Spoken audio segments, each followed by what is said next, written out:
The sun shone brightly on the Santa Monica Pier, where laughter, music, and the smell of cotton candy filled the air. Families strolled across the wooden planks, children tugged on their parents' hands for rides, and couples leaned against the railing, watching the waves crash below. Yet, amid this lively, cheerful scene, one girl sat quietly in her wheelchair near the carousel, trying to blend in with the crowd. Her name was Marissa Hart, a 19-year-old whose life had changed forever after a car accident left her paralyzed from the waist down. She loved the pier. The spinning Ferris wheel, the echo of guitarists playing for tips, and the salty ocean breeze made her feel alive again. But what she feared most were people's stares, the way strangers looked at her chair before they looked at her face. That day, however, she told herself she wouldn't let fear stop her. She was going to roll along the pier, buy herself a lemonade, and enjoy the world like everyone else. She wanted to feel normal again. But normalcy was short-lived. 3 young men noticed her from across the boardwalk. They were loud, swaggering, and clearly trying to draw attention. One wore a floral shirt with his chest puffed out, tattoos creeping down his arms. The other 2 wore faded denim vests. They had been shoving each other, joking crudely, but when their eyes landed on Marissa, their grins grew sharper. They approached her slowly, like predators circling their prey. One of them leaned close and sneered, "Move, Cripple." The words slashed through her like a knife. Marissa froze. She had grown used to whispers behind her back, but this was different. This was loud, cruel, and public. Before she could react, the man in the floral shirt laughed and swung his boot toward her wheelchair. The impact jolted her chair, sending her teetering sideways. She gasped, one hand shooting out to steady herself, the other clutching the wheel. She almost fell onto the pier planks. People nearby turned their heads, but instead of stepping forward, most just looked away. And that was when her heart sank, not because of the bully's words, but because of everyone else's silence. Friends, if you believe kindness should never stay silent, and that we all deserve second chances and respect, please take a moment to like, comment, and subscribe to Kindness Corner. Together, we can make stories like this matter. Marissa blinked back tears, but the men weren't finished. They jeered, mocking her as though her wheelchair was some kind of joke. "Bet you can't even get up without help," one of them sneered. Another laughed so hard he bent double, slapping his knee. Every word chipped away at her courage. She wanted to vanish, to roll herself away as fast as she could. But her arms felt heavy, frozen. Then something began to shift in the atmosphere.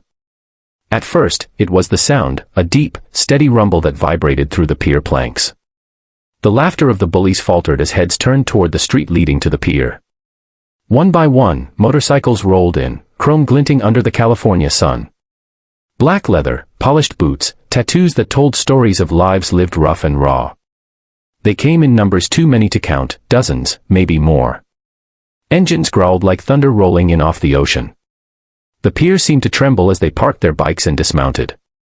A sea of bikers, broad-shouldered and grim-faced, began walking toward the commotion. Among them were men and women, old and young, but all carried the same expression, anger tightly coiled into silence. Their vests bore insignias, but it was not the patches that mattered, it was the unity, the brotherhood, the sheer force of their presence. The bullies, once so loud, suddenly grew pale. The man in the floral shirt dropped his mocking grin. His eyes darted left and right, searching for escape, but the bikers closed the distance too quickly.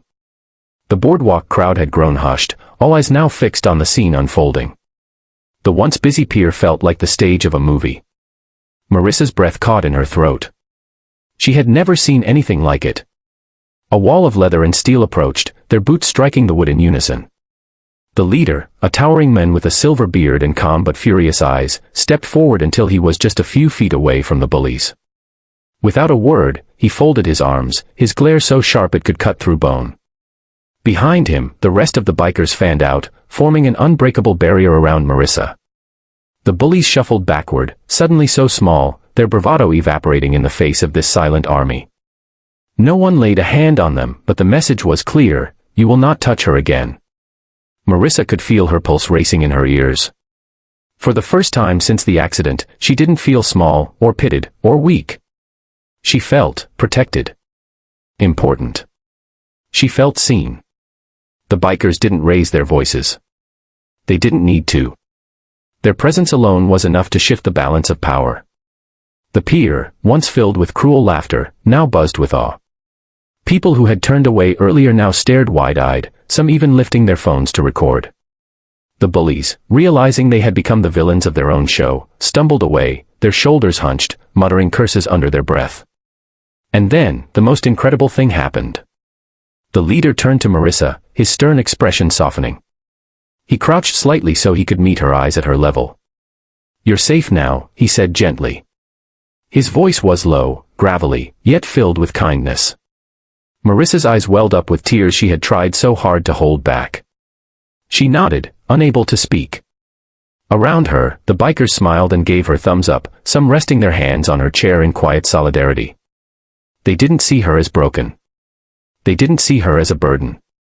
They saw her as someone worth standing up for. The moment stretched into something timeless. The Ferris wheel spun lazily in the background, the ocean breeze carried the salty air, and on that sunny California day, an army of bikers transformed a story of cruelty into a moment of unforgettable compassion. The crowd broke into applause. Children clapped, parents smiled with relief, and even strangers approached to pat Marissa's shoulder. But none of it compared to the warmth she felt knowing that, for once, the world had answered back to cruelty with courage. In the days that followed, Marissa's story spread beyond the pier. Videos uploaded online captured the exact moment when the bikers surrounded her, and soon it became a viral symbol of protection and kindness. People across the world commented, sharing their own stories of times when someone had stood up for them, or when they had failed to stand up for someone else. The story became more than hers, it became a reminder of what humanity could look like at its best. Before we end, I have one special request. Drop a comment below with the words, "Kindness protects," if you believe the world needs more people who stand up against cruelty.